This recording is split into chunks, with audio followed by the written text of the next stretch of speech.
أعوذ بالله من الشيطان الرجيم بسم الله الرحمن الرحيم السلام عليكم ورحمة الله وبركاته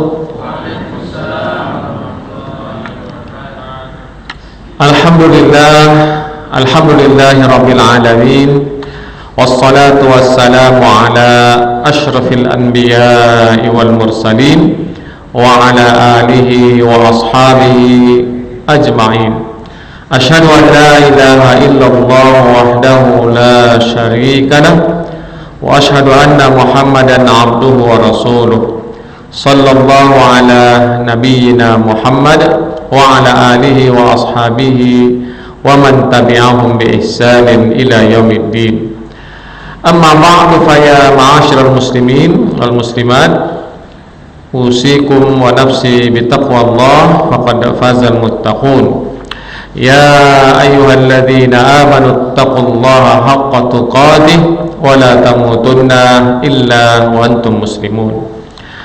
Masyaallah muslimin wal muslimat jamaah yang dimuliakan Allah Subhanahu wa taala. Pertama sekali mari kita selalu dan senantiasa untuk bersyukur kepada Allah Subhanahu wa taala. Bersyukur atas nikmat yang telah Allah berikan kepada kita, nikmat yang tidak bisa kita untuk menghitungnya. Begitu banyaknya nikmat yang Allah berikan kepada kita, sebagaimana Allah sampaikan dalam Al-Quran, A'udzubillahi minasyaitonir rajim, wa in ta'uddu ni'matallahi la tuhsuha. Kata Allah, apabila engkau mencoba untuk menghitung nikmat Allah, maka engkau tak akan sanggup untuk menghitungnya. Begitulah banyaknya nikmat yang Allah berikan kepada kita. Dan nikmat yang paling utama sekali yang wajib dan selalu kita syukuri adalah nikmat iman. Nikmat kita masih beriman kepada Allah. Nikmat di dalam hati kita masih tertanam iman.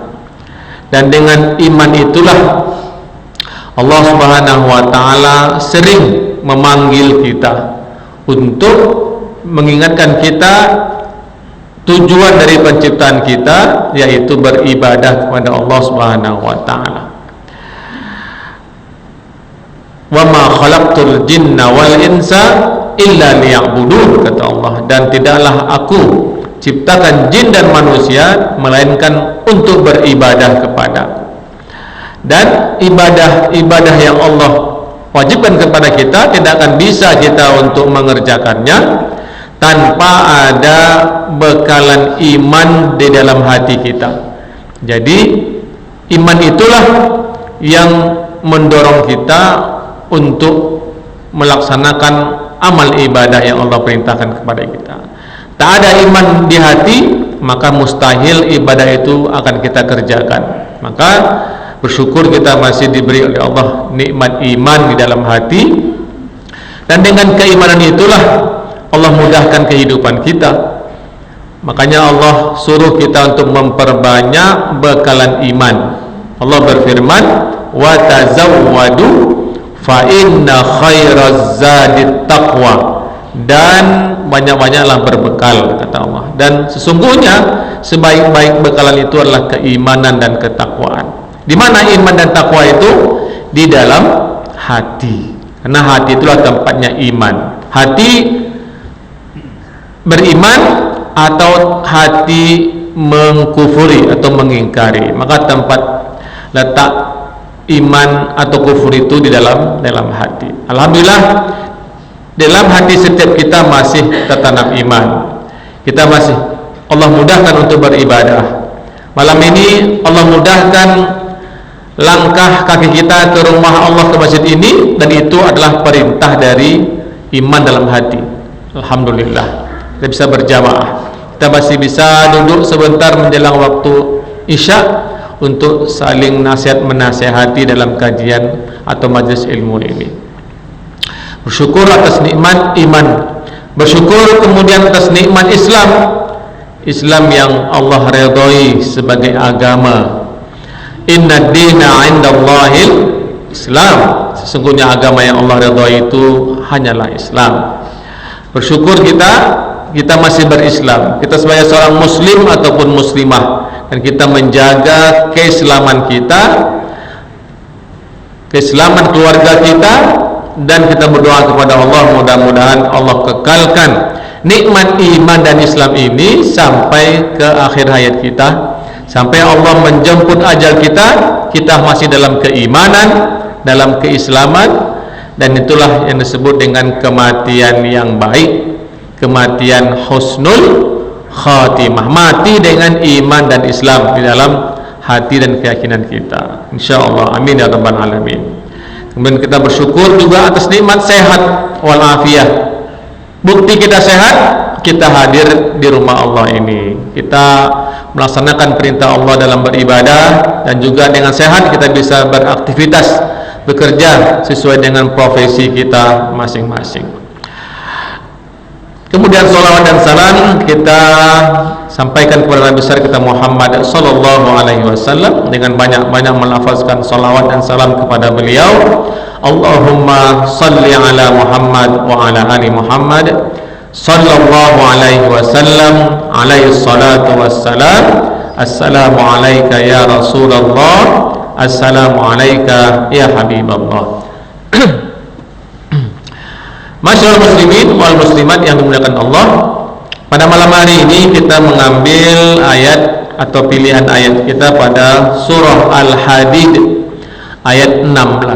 Surah Al-Hadid ayat 16. Al-Hadid bermakna besi. Besi. Dalam kehidupan kita di dunia ini, kita tidak bisa terlepas dari yang namanya besi. Baik dari benda-benda, alat-alat yang paling kecil yang kita miliki di rumah atau di mana saja, semua sangat bergantung kepada yang namanya besi. Kapal laut, kapal terbang, pesawat yang besar-besar, itu semuanya bergantung pada besi. Rumah, bangunan, gedung, semuanya bergantung pada besi. Nah, makanya ada, ataupun yang kecil-kecil yang kita miliki, handphone, pasti ada unsur besi di dalamnya. Begitulah kebergantungan manusia di bumi ini dengan yang namanya besi atau al-hadid. Dan tentu ini penamaan surat ini tidak begitu saja tanpa ada maksud dan tujuan. Makanya dalam surat ini pun juga Allah mengisahkan tentang keutamaan daripada besi yang merupakan ciptaan Allah Subhanahu wa taala, yang Allah turunkan dari langit dan Allah tempatkan di dalam bumi. Namun kita tidak membahas masalah besi, tetapi membahas salah satu ayatnya pada ayat 16 tentang keistimewaan, keutamaan orang-orang yang beriman kepada Allah Subhanahu wa taala, dan apa yang menjadi tantangan ujian bagi mereka yang beriman ini, bagi mereka yang dalam hatinya ada iman. Karena kita katakan di awal pada pertemuan yang lalu, mustahil orang itu mengaku beriman atau merasa dirinya orang yang beriman tanpa ada ujian dan cobaan dalam kehidupannya, ujian dari Allah Subhanahu wa taala. Semua yang mengaku beriman, orang-orang sebelum kita, maka semua mereka sudah menghadapi ujian, cobaan, masalah, dan lain sebagainya. Tujuannya kata Allah agar Allah mengetahui mana di antara mereka yang benar imannya, jujur imannya, atau Allah ingin tahu apakah mereka hanya berpura-pura beriman atau beriman dusta. Nah, itu kata Allah, ahasiban nasu ayyutraku ayyaqulu amanna wa hum la yuftanun, kata Allah dalam awal surah Al-Ankabut. Apakah mereka manusia dibiarkan saja mengaku-ngaku beriman, saya beriman, dan kemudian mereka tidak akan diuji, tidak akan dicoba imannya? Tidak, kata Allah. Semua mengaku beriman pasti akan diuji, dicoba imannya. Walaqad fatanna alladhina min qablihim wala ya'lamanna alladhina sadaqu wala ya'lamanna al-kadhibin. Nah, apa tujuan Allah menguji kita? menguji iman kita, kata Allah tujuannya agar Allah tahu mana yang benar imannya, jujur, mana yang dusta. Maka orang-orang yang sebelum kita, kata Allah, semua sudah diuji, sudah diberi fitnah, musibah. Para nabi, rasul, kaumnya semua mengaku beriman kepada Allah dan Rasulnya, maka semua mereka diuji oleh Allah Subhanahu wa Ta'ala. Yang beriman, yang jujur imannya, maka mereka akan selamat dunia dan akhirat. Mereka yang main-main, yang dusta dengan keimanannya, maka bagi mereka adalah kesengsaraan dunia, kesengsaraan akhirat. Bapak Ibu sekalian yang dimuliakan Allah Subhanahu wa Ta'ala, pada surah Al-Hadid ayat 16 ini kita baca ayatnya. Allah Subhanahu wa Ta'ala berfirman, A'udzu billahi minasyaitonir rajim. Alam ya'ni lil ladzina amanu an takhsha'a qulubuhum bi dzikrillah wa ma nazala minal haqq wa la yakunu kal ladzina utul kitaba min qabl fatala 'alaihimul amad faqasat qulubuhum wa katsirun minhum fasiqun. Shadaqallahul azim. Ya, maksudnya alam ya'ni lil ladzina amanu, belumkah tiba waktunya bagi orang-orang yang beriman agar hati-hati mereka bisa khusyuk, bisa lembut, tenang, merasa aman dengan selalu berzikir kepada Allah Subhanahu wa Ta'ala. Wa ma nazala minal haq, dan apa yang telah diturunkan kepada mereka dari kebenaran, yaitu Al-Qur'anul Karim. Di sini Allah Subhanahu wa Ta'ala memberikan gambaran, artinya sebuah pertanyaan, tetapi makna pertanyaan ini berupa pernyataan. Jadi ada orang yang bertanya untuk dijawab. Tetapi di sini bukan pertanyaan untuk dijawab, tapi pertanyaan yang berbentuk pernyataan. Sama seperti ayat Allah dalam Al-Quran, Alaihissallahu biahkamil hakimin. Itu artinya apa? Kalau orang yang memahami itu adalah pertanyaan, seolah-olah artinya adalah, bukankah Allah seadil-adilnya hakim? Kan pertanyaan. Padahal ayat itu adalah pertanyaan yang berupa pernyataan. Dalam bahasa Arab disebut dengan istifham takriri, pertanyaan yang menunjukkan sebuah pernyataan. Artinya begini, Alaihissallahu biahkamil hakimin, bukan berarti itu pertanyaan, tetapi menunjukkan Allah adalah seadil-adilnya hakim. Bukan. Artinya ketahuilah sesungguhnya Allah adalah hakim yang paling adil. Itu namanya istifham takriri, pertanyaan yang bentuknya lah pernyataan, menyatakan bahwasanya hakim yang paling adil itu adalah Allah Subhanahu wa Ta'ala, di dunia apalagi di akhirat. Di dunia manusia mungkin bisa terlepas dari hukuman, ya kan? Mungkin dia bisa menyuap hakim, bisa menyuap pengacara, bisa menyogok jaksa dan lain semacamnya, perangkat penegak hukum, dan dia bisa terbebas dari hukuman di dunia. Tetapi apakah di akhirat dia terbebas dari hukuman Allah? Tidak. Maka ini yang menjadi suatu ketenangan bagi orang-orang yang beriman yang dizalimi ketika di dunia. Ya kan? Mungkin orang-orang beriman dia tak punya uang untuk membayar hakim, jaksa ataupun pengacara, dan haknya dizalimi oleh orang yang kaya, orang yang zalim. Maka dia okelah terbebas atau mungkin dia terzalimi, tidak merasa mendapatkan keadilan di dunia, tetapi dia akan mendapatkan keadilan di hari akhirat. Nah, itu ketenangan bagi orang-orang yang beriman dizalimi ketika dia tidak mendapatkan keadilan dunia, karena dia tahu Allah yang maha adil. Dia tahu orang-orang yang zalim, yang mampu membeli hukum, mendapatkan bebas dari hukuman hakim pengadilan dunia, maka mereka tidak akan bisa terbebas dari hakimnya Allah Subhanahu wa taala. Itu menjadi ketenangan orang-orang yang beriman kalau di dunia dia merasa mendapatkan kezaliman, ketidakadilan. Itu namanya istifham takriri. Pertanyaan yang berbentuk pernyataan. Artinya Allah Subhanahu wa taala dalam ayat ini mengatakan, sungguh sudah datang masa waktu kepada orang-orang yang beriman agar hati-hati mereka mendapatkan kekhusyukan atau kelembutan. Lembut karena apa?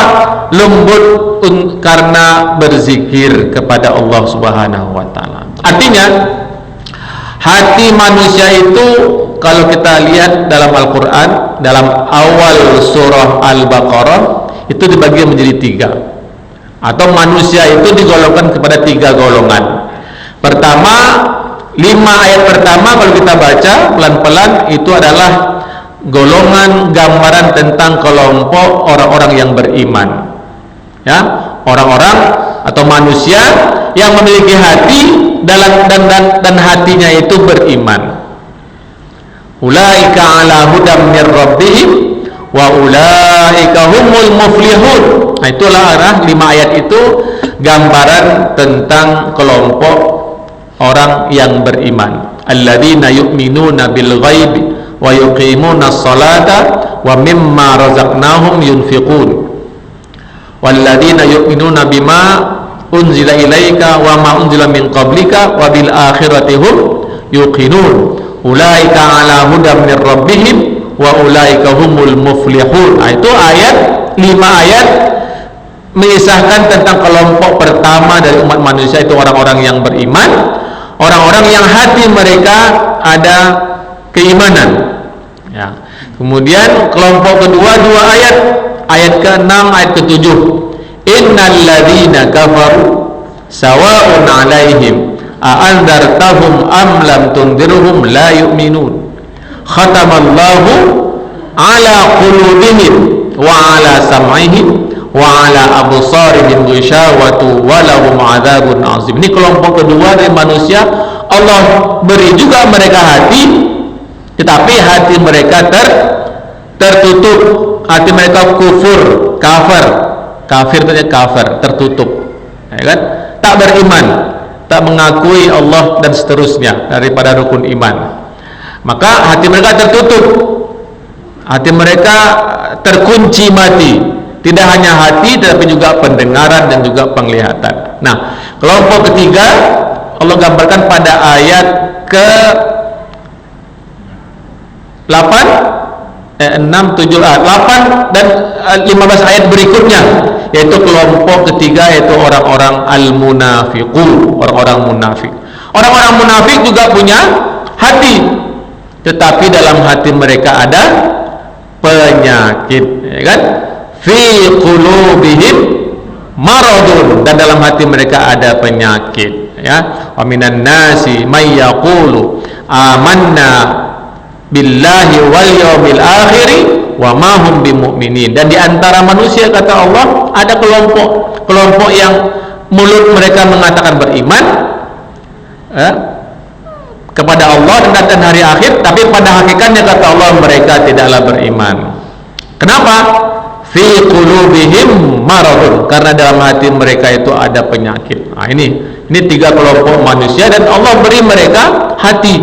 Nah, kita termasuk yang mana? Mudah-mudahan menjadi kelompok yang pertama, itu orang-orang yang Allah beri hati dan hati kita masih beriman kepada Allah Subhanahu wa taala. Maka ayat ini memberikan gambaran tentang orang-orang beriman untuk mendapatkan kekhusyukan hati atau ketenangan, kelembutan hati, diantaranya adalah dengan banyak-banyak berzikir kepada Allah. menyebut nama Allah, ya kan? Makanya kita diajarkan untuk mengingat Allah.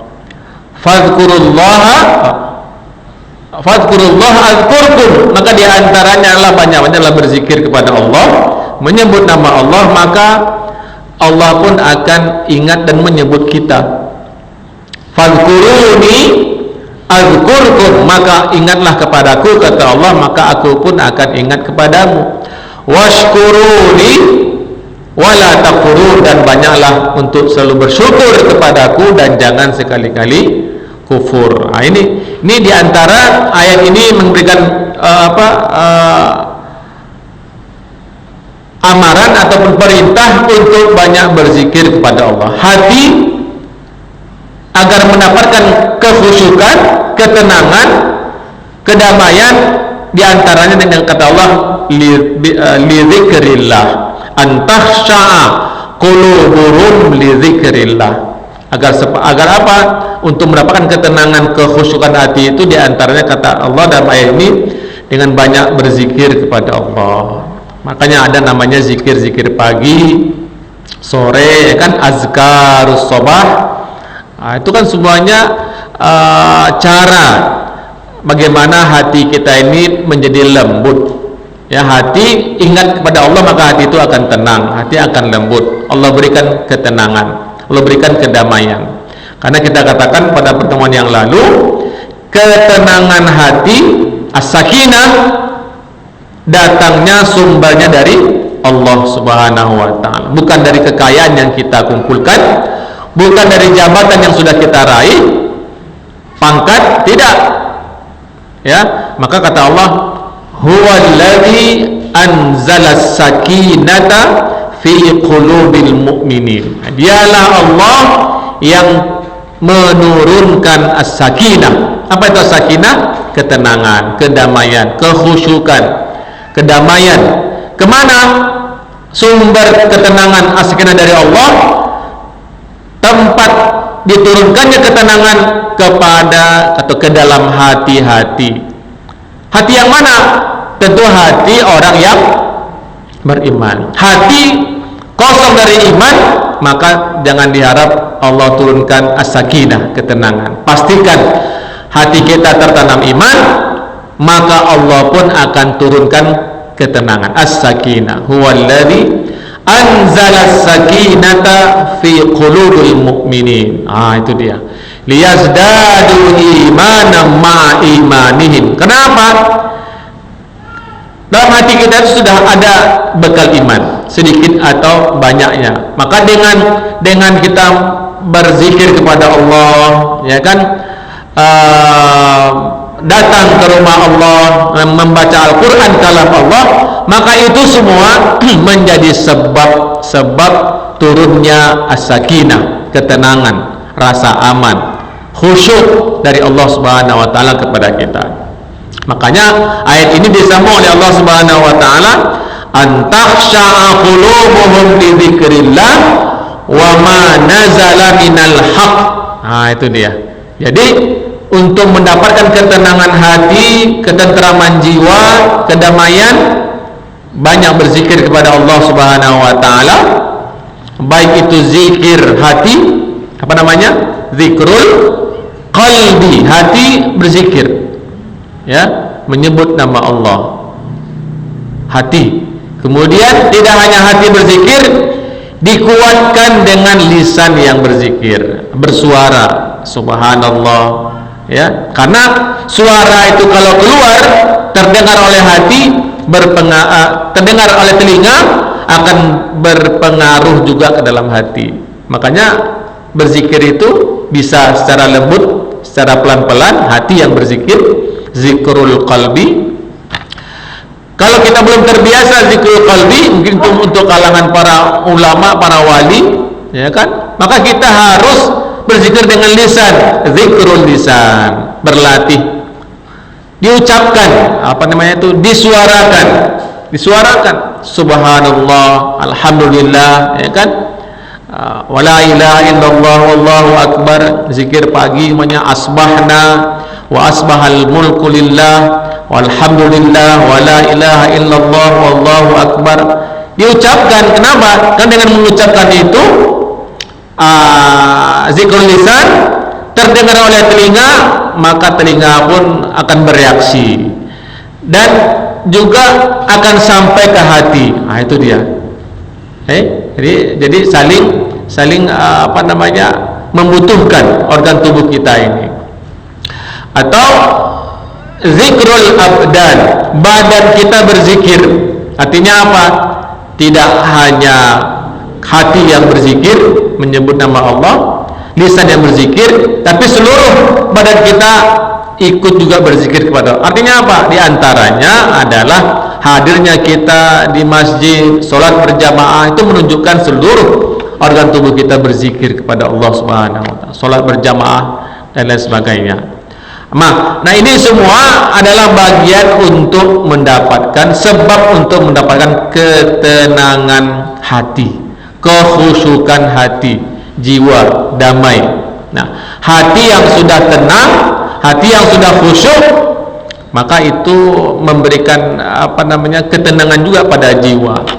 Kemampuan orang beriman untuk menghadapi masalah, ujian, musibah, problem. Ya, orang yang hatinya tenang, maka dia tenang juga dalam menghadapi masalah. Dia tidak akan cepat marah, tidak cepat emosi, tidak cepat stres, galau dan lain semacamnya. Kenapa? Karena hati dia sudah siap untuk menghadapi masalah. Dan dengan iman, dengan ketenangan itu, Allah berikan dia jalan keluar dari masalah yang dia hadapi. Tidak ada susah selamanya. Di sebalik kesusahan, orang-orang beriman pasti ada kemudahan. Janji Allah tuh, fa inna ma'al usri yusra, janji Allah. Maka sesungguhnya di sebalik, sesudah kesusahan, kesukaran, musibah yang kita hadapi, pasti Allah berikan kemudahan. Allah kuatkan lagi, ulangi lagi, inna ma'al usri yusra. Sesungguhnya di sebalik, sesudah kesukaran, kesusahan, musibah, ujian, pasti ada jalan keluarnya. Itu wa may yattaqillaha yaj'al lahu min amrihi yusra. Barang siapa yang kuat keimanannya, ketakwaannya, kedamaian hatinya, penuh dengan iman hatinya, tenang jiwanya, maka kata Allah,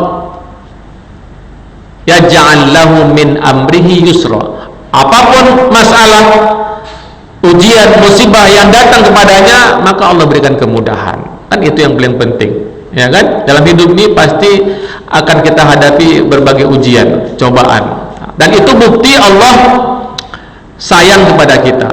Allah ingin tahu apakah iman kita itu benar atau main-main, kan? Jujur atau dusta. Nah, kalau orang yang berhati dan hatinya penuh dengan iman, Allah uji dia, maka Allah berikan kemudahan dia untuk menghadapi permasalahannya. Kemudian Allah katakan pada ayat ini, di samping banyak berzikir kepada Allah, menyebut nama Allah, ya kan, itu melembutkan hati. Wa ma nazala minal haq. Kemudian juga apa yang Allah turunkan dari kebenaran Al-Quran, dia ikuti. Al-Quran adalah al-haq, maka dia baca, dia pahami, dia amalkan. Maka membaca Al-Quran juga bagian sebab yang bisa menenangkan hati, menenteramkan jiwa, membuat hati itu khusyuk kalau kita mendengar Al-Quran, membaca Al-Quran, menghafal Al-Quran. Maka tidak ada orang yang mendengar Al-Quran itu hatinya akan risau, nggak ada. Justru dengan membaca Al-Quran, karena itu kebenaran al-haq, ya, mendengar Al-Quran, maka itu menjadi sebab tenangnya hati, khusyuknya hati, ya kan? Kita bermusafir menggunakan mobil, gantilah, ya kan? Dan selama ini kita diisi dengan musik, dengan lagu dan lain semacamnya, ganti dengan bacaan Al-Quran. Nah, itu yang bisa menenangkan hati, menenangkan jiwa, fokus kita kepada perjalanan kita. Nah, itu diantara janji Allah Subhanahu wa ta'ala, wa ma nazala minal haq.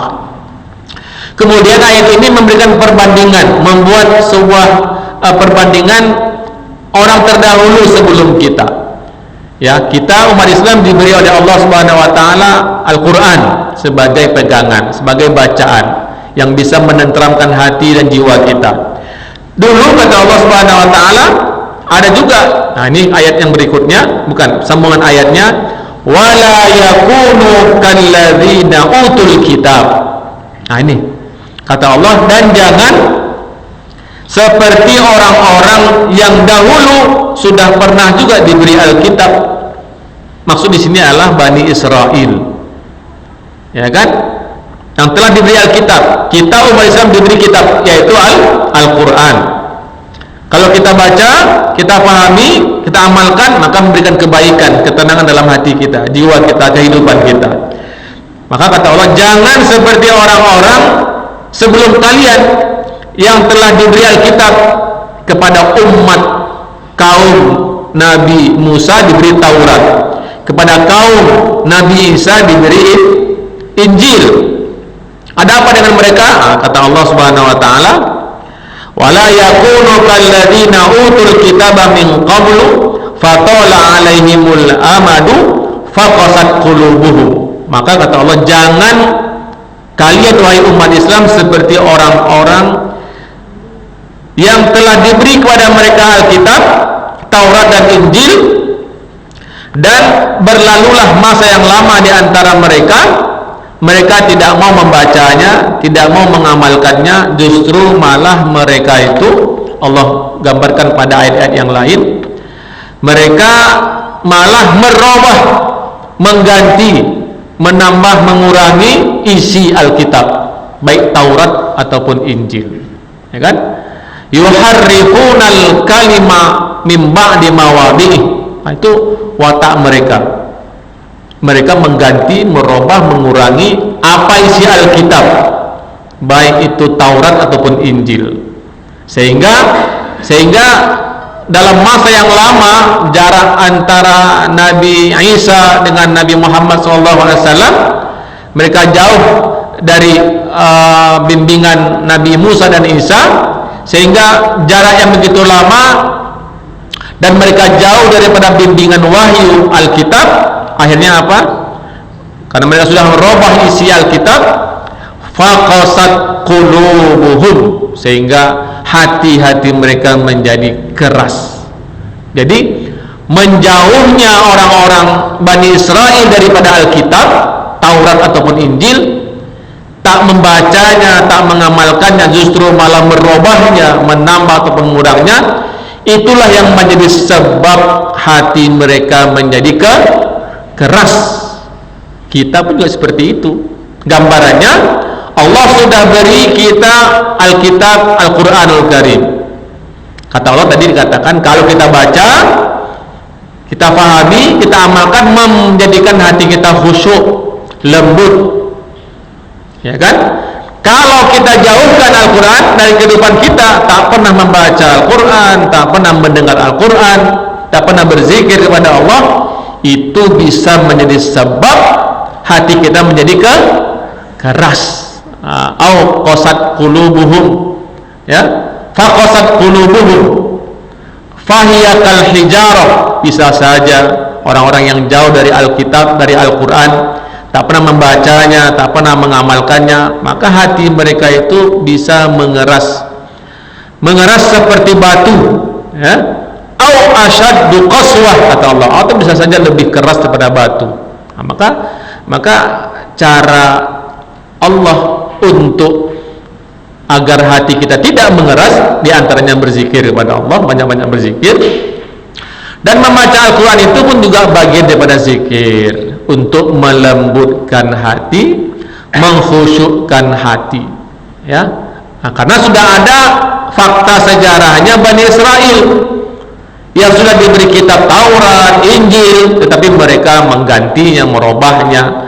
Bahkan dalam ayat yang lain Allah katakan, yu'minuna bi ba'dil kitab wa yakfuruna bi ba'd. Nah, itu watak karakter orang Israel, Bani Israel. Apa itu?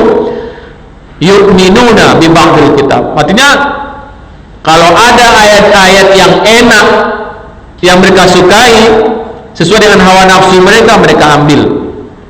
Wa yakfuruna bi ba'd, kalau ada ayat-ayat yang tidak mereka sukai, mereka akan buang, mereka akan kufur. Itu watak daripada Bani Israel. Mereka mau ayat-ayat yang mereka anggap suka saja, senang saja. Jangan seperti itu. Kita umat Islam, Al-Quran dari awal Al-Fatihah sampai An-Nas harus kita beriman semuanya. Nah, itu dia. Jangan mengambil ayat-ayat yang enak-enak saja, ya kan? Ayat tentang sholat kita ambil, ibadah kita ambil, tapi kalau masalah hukum, jangan ini. Sudah ada sekarang itu pemikiran-pemikiran liberal, pemikiran sekuler, ya kan? Menurut mereka ayat Al-Quran ini kan sudah lama, ini 14 abad yang lalu, cocoknya ayat ini hanya untuk di Arab saja. Ini bahaya ini.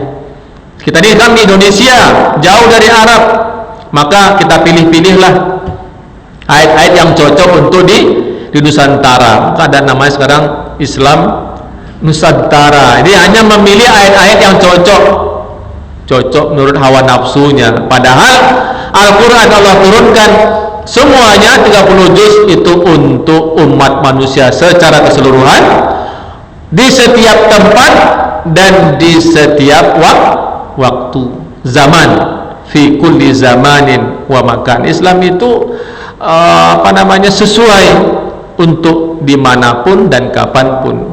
Nah, itu. Kalau ada di antara manusia yang tak sesuai dengan ayat-ayat Quran, manusianya yang salah, manusianya yang bodoh. Nah, itu. Maka hukum-hukum Islam itu tidak ada yang perlu dirubah, ya kan? Hukum Indonesia ini masih banyak yang berkiblat kepada hukum-hukum di Eropa, di Belanda. Padahal orang Belanda sendiri sudah meninggalkan hukum-hukum yang mereka buat puluhan tahun yang lalu. Nah, kenapa kita tidak kembali kepada hukum Allah? Allah yang menciptakan kita, tentu Allah lebih tahu hukum apa yang sesuai untuk kita. Gitu. Logikanya ketika Jepang menciptakan mobil Toyota umpamanya, ya kan? Maka pabrik Toyota akan mengeluarkan buku panduan, ini mobil Toyota, ini buku panduannya, agar mobil ini bisa terawat dengan baik, ini panduannya. Nah, ketika Allah Subhanahu wa taala menciptakan manusia, maka Allah menciptakan buku panduannya. Apa itu? Itulah Al-Quran. Sehingga kalau kita memiliki masalah, maka merujuk kembali kepada Al-Quran dan hadis sebagai pensyarahnya. Bapak Ibu sekalian yang dimuliakan Allah Subhanahu wa taala, maka kerasnya hati orang-orang sebelum kita, khususnya Bani Israel. Kenapa? Karena mereka jauh dari Allah dan jauh daripada petunjuk Alkitab yang Allah turunkan. Nah, jangan sampai pula terlintas dalam fikiran orang-orang Islam, sehebat, secerdas apapun dia, untuk merubah Al-Quran. Karena ada niat untuk merubah, maka itu sebagai sebab mengerasnya hati kita. Maka kata Allah Subhanahu wa taala, faqasat qulubuhum, maka hati-hati mereka menjadi keras. Nah, kalau hati sudah keras, tentu tertutup untuk menerima kebenaran. Wa katsirum minhum fasiqun, dan banyak di antara mereka itu yang fasik. Apa makna fasik? Fasik di sini maknanya adalah keluar dari ketaatan kepada Allah Subhanahu wa taala. Orang-orang yang sudah jauh dari bimbingan wahyu Allah, kitab-kitab Allah, Al-Quran, maka mereka berpotensi untuk berbuat maksiat, untuk keluar daripada ketaatan kepada Allah Subhanahu wa taala. Ayat ini juga melarang kita untuk bertasyabbuh dengan orang-orang Yahudi ataupun Nasrani atau Bani Israel. Jadi jangan sampai kita umat Islam ikut-ikut atau menyerupai orang-orang Yahudi ataupun Nasrani, disebut dengan tasyabbuh. Maka Rasulullah mengatakan dalam hadisnya, man tasyabbaha biqaumin fahuwa minhum, orang yang menyerupai suatu kaum, maka ia masuk dalam golongan mereka. Ya kan, kita punya agama sendiri, kita punya kitab sendiri, petunjuk sendiri, itu sudah cukup untuk membimbing kita. Jangan kita ikut-ikutan agama, budaya orang lain, tidak usah, ya kan? Kita sudah ada hari raya, kita sudah ada hari-hari peringatan, itu sudah cukup. Tidak perlu kita ikut-ikut seperti itu di Eropa ada namanya hari Halloween, ikut-ikut berpakaian ala hantu, setan, iblis macamnya, tak perlu. Karena kita dalam Islam sudah jelaskan setan, iblis itu adalah musuh. Ngapain pula kita ikut-ikut pula berpakaian seperti mereka, ya kan? Inna syaitana lakumul adu fattakhizuhu aduwa, kata Allah, sesungguhnya setan itu adalah musuh bagimu, maka jadikanlah setan itu sebagai musuh, jangan jadikan kawan. Makanya sekarang ini sudah ada pula orang yang malah menyembah setan, ya kan? Kaum penyembah setan, setan pun disembahnya. Padahal dalam Islam, dalam Al-Quran sudah dinyatakan setan sebagai musuh, maka jadikanlah dia musuh, jangan jadikan kawan. Ini banyak hal-hal yang kalau kita tak memiliki bekal agama, maka bisa saja kita bertasyabuh atau menyerupai atau ikut-ikutan kelompok ataupun orang-orang yang jauh keluar daripada aturan agama kita. Ini ayat ini perintah agar kita berusaha untuk melembutkan hati dengan banyak berzikir kepada Allah Subhanahu wa taala, dan diantaranya ada dengan membaca Al-Quran yang telah Allah turunkan. Dan kata Allah, jangan seperti orang-orang sebelum kita, Bani Israel, yang mereka itu sudah diberi Alkitab, Taurat ataupun Injil, tapi mereka tidak mau mengikutinya, justru malah merubahnya, menambah dan menguranginya. Akibatnya apa? Ketika jauh daripada bimbingan Allah dari Alkitab, dari Al-Quran, itu bisa menjadi sebab hati kita menjadi keras, mengeras. Faqasat qulubuhum. Nah, kalau sudah hati mengeras, tentu menjadi orang-orang yang fasik, orang yang keluar dari ketaatan kepada Allah Subhanahu wa taala.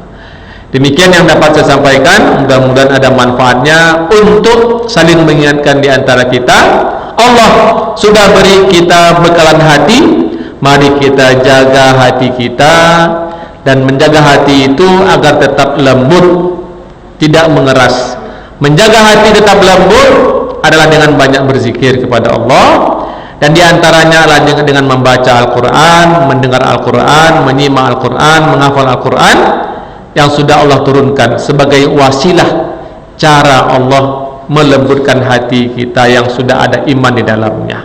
Dan jangan seperti orang-orang sebelum kita dari Bani Israel, sudah diberi Alkitab, tidak mereka baca, justru malah mereka robah, mereka jauhkan, yang akibatnya adalah hati mereka menjadi keras, membatu, dan mereka termasuk golongan orang-orang yang fasik, orang-orang yang keluar dari ketaatan kepada Allah. Mudah-mudahan Allah jaga iman kita, Allah lembutkan hati kita untuk menerima kebenaran, Allah mudahkan kita untuk berzikir kepadanya, beribadah kepadanya. Maka kita diajarkan oleh Allah, oleh Rasulullah berdoa, Allahumma a'inna ala dzikrika, terus wa syukrika wa husni ibadatika. Ya Allah, kami tahu, kami sadar kami ini adalah makhluk yang lemah, maka bantulah kami untuk selalu berzikir. Ya kan, hati berzikir, lisan berzikir, badan berzikir. Allahumma a'inna ala dzikrika, ya Allah bantulah kami untuk selalu berzikir kepadamu, hati, lisan ataupun badan berzikir. Wa syukrika, tidak hanya berzikir tetapi juga selalu bersyukur kepadamu. Dan yang ketiga, wa husni ibadatik, dan juga bantulah kami ya Allah untuk selalu beribadah yang terbaik kepadamu. Amin ya rabbal alamin. Mudah-mudahan ada manfaatnya untuk saling mengingatkan di antara kita. Kita tutup dengan berdoa kepada Allah dengan doa penutup majlis ilmu. subhanakallahumma wa bihamdika asyhadu an la ilaha illa anta astaghfiruka wa atubu ilaik. Allahumma anfa'na bima 'allamtana wa 'allimna ma yanfa'una warzuqna 'uluman tanfa'una fid dini wad dunya wal akhirah. Allahumma inna na'udzubika min 'ilmin la yanfa' wa min qalbin la yakhsha wa min nafsin la tashba wa min da'watin la tusma. Allahumma a'inna 'ala dzikrika wa syukrika wa husni ibadatik. Rabbana atina fid dunya hasanah wa fil akhirati hasanah wa qina adzabannar. Subhana rabbika rabbil izzati amma yasifun wa salamun 'alal mursalin walhamdulillahi rabbil alamin. Taqabbalallahu minna wa minkum. Wassalamu alaikum warahmatullahi wabarakatuh.